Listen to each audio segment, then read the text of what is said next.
welcome to the 57th International Biel Chess Festival, and I'm here already for a second time with Zachary saying who won the Beauty Awards again, but already in the round number 7. Congratulations, Zachary.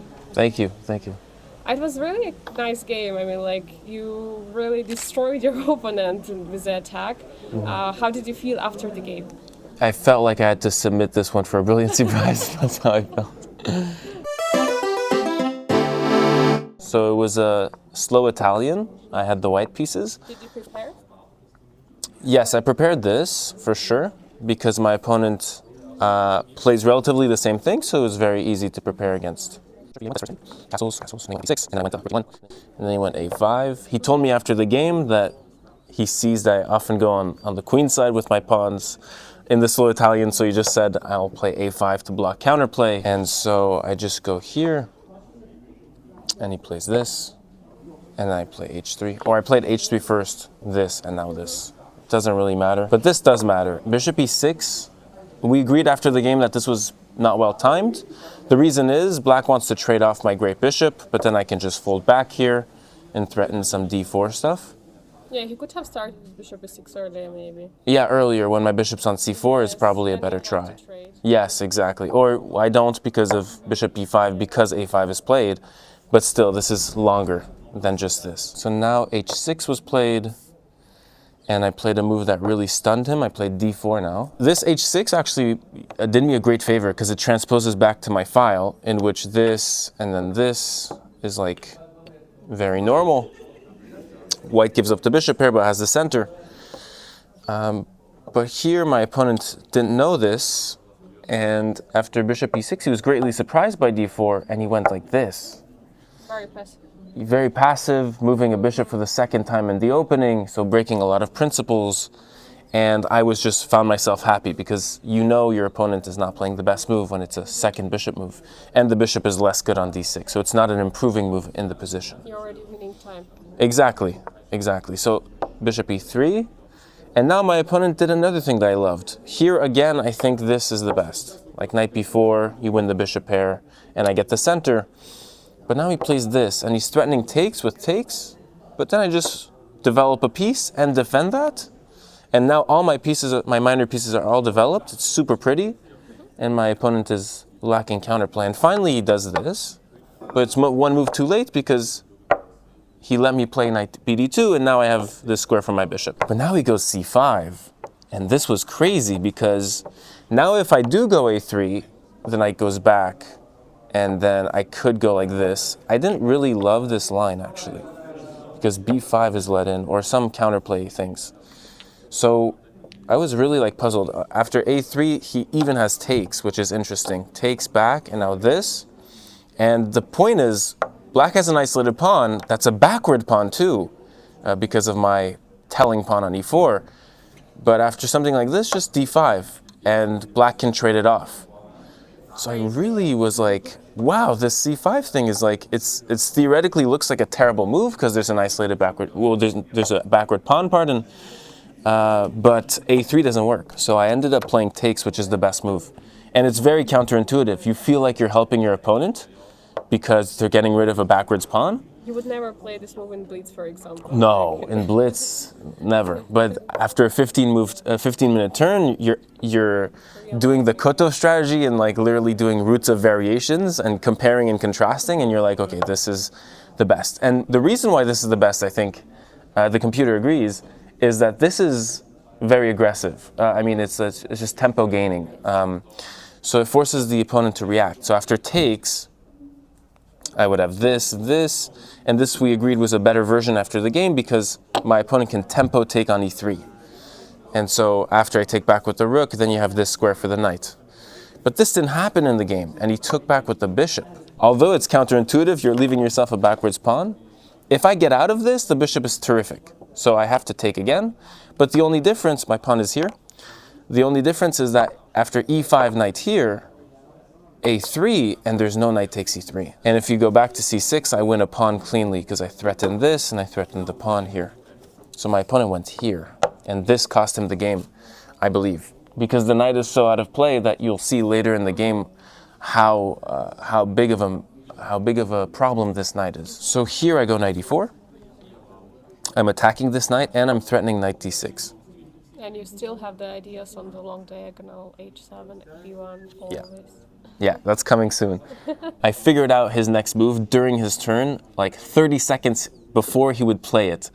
So I was like, he can't go here because it gives the f5 square, and this is just too nice. So he has to go here, and then he plays it. And I was like, ah! And so then I want to try to create g6 on the board. If g6 is played on the board, then I have this f6 square, and then I can try to take this knight out. So I actually went with queen c2. My opponent plays a move that I thought he couldn't play, like bishop f5.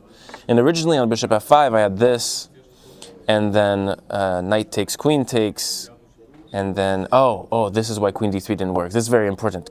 Bishop f5, this works now. And this is what I had in my head, like queen takes and queen takes. But with my queen on c2, and this was a small error by me, I can't do this, because queen takes, and now I can't take this knight. The bishop's hitting my queen, I'm hitting this queen, but I'm down a piece already. So the desperado never works for white. I thought logically here, if the bishop is taking up this diagonal, my bishop should take up this diagonal. Just removing the bishop from there. Yes, and putting it on this. Now I'm targeting this weakness before I was targeting this one. So we're seeing a shift in my attack, kind of. I'm threatening takes, queen takes, and knight check. Knight f6 check, takes, queen takes. And so once again, I was like, okay, he has to play this. And then 30 seconds later, he plays it. I was like, my God. And it's annoying. I'm guessing, but it's just before he plays it. So I know what he's going to play, but I don't know if it's good for me or not. Because I just started to think about it. So he plays this. He was reading your mind, maybe. I thought so too. Now, of course, like this kind of defensive formation to me is like a big, like red alert that this type of stuff works. But here after king takes, queen c4, just queen d5. And actually after the game, I realized that this works. But in my calculations, I had this. But I even saw this. This works. This is like +5 for white. But you don't see how this is winning, really. Maybe this is coming in, but it's really... Yeah, but it looks like king is behind this pawn on e5. Yeah, it's like kind of it looks like it's holding for black. And black is up a piece in that variation, so it's not like very obvious. So I was like, okay, I'm going to remove the queen from the file, get some active play. And here I have to remove my queen from the pin. Again, this works. Can you believe it? This time it's a bit more clear, but still it's like knight h4 and then knight f6. And then takes, you go check this, and then you go, I think just takes. Wow. You're down a piece, but it's crushing or something like this. Oh, I think in this line it's rook e3. Oh, when rook g3. When rook g3 is just winning. It's absolutely crazy. So I didn't see this. This is all because the queen can't go to d5 and protect anymore. So I should have seen that, but okay, I'm a human and I go like queen c3. I get out of the pin, I'm threatening this. It looks very nice. And then my opponent goes with again, like a move that I saw 30 seconds before he played it. It's like, what if he goes rook here? Oh no, because rook here I would have this. So he took first, sorry. Disconnects my rooks, and now goes rook a8. And now I have to like really think. And I'm thinking of like rook e1 things. It was a very sad time. I was thinking of giving the file and giving knight d5. It was like, and now my time is going down. I have like 10 minutes, 9 minutes, 8 minutes. And I see something, and I just had to like trust that this position is maybe a +2. I didn't know it was going to be +5, but I was like, yeah. So finally you took. Yeah, well, I calculated a ton, and I was like, I think I see it. I think I see that this is winning in 5-6 moves. So now the idea is that king takes. Similar to your sacrifice in the previous game. Yeah, on f7. So yeah, I'm doing f7 sacrifices these days. So king takes. Now I go queen c4. There's no knight here because I just take. And king here is very nice. It's like almost mate. So the king goes here, and now I go check. And this is where it's hard to calculate, because I'm letting the king go back in safety. In the cage. In the cage. The king is happy. And here my rook is attacked, and calculating past this is really crazy before bishop takes f7. Yeah, because there's always rook d1 check. Yeah. Oh yeah, in the counters, yeah, 100%. And so I calculated takes. Black has two options here. We'll go over the one he played. So queen takes, and now queen f7, threatening mate. And this is pretty much forced. There's always a queen d1, but it doesn't give anything. So rook here, and I saw this before, bishop takes f7, which I was very proud of. Check is forced. If takes, there's checkmate. So he has to go back. So he has to go back, and now this move seals the game. And I'm threatening check, takes, and mate. And actually, before bishop takes f7, I wasn't 100% sure if this won. But at the least, I had this, and then queen here, and then rook takes g7, and I get a lot of pawns for the piece, and Engine says it's like plus 0.08. But this is just winning. Yeah. This is just winning because of this threat that's imparable. It's very crazy, like, this is a silent move, this is a silent move, and it works. But there is nothing more. He has only one check on d1. Yeah, so this still does nothing. Yes. And you know the crazy part, and I talked about this before this knight is killing him. Yes, the knight is still there. It's his extra piece, but it does absolutely nothing to defend. And we talked about this after the game. We put the knight on almost any square here on this side of the board, and black manages to defend. I mean, it's just so hard. It's impossible to defend this. And the more he thought, so his time went from like 22 minutes to 8 minutes, the more he thought, the more I was getting confident. So he goes queen d3, and the idea is after takes, there's no queen h7.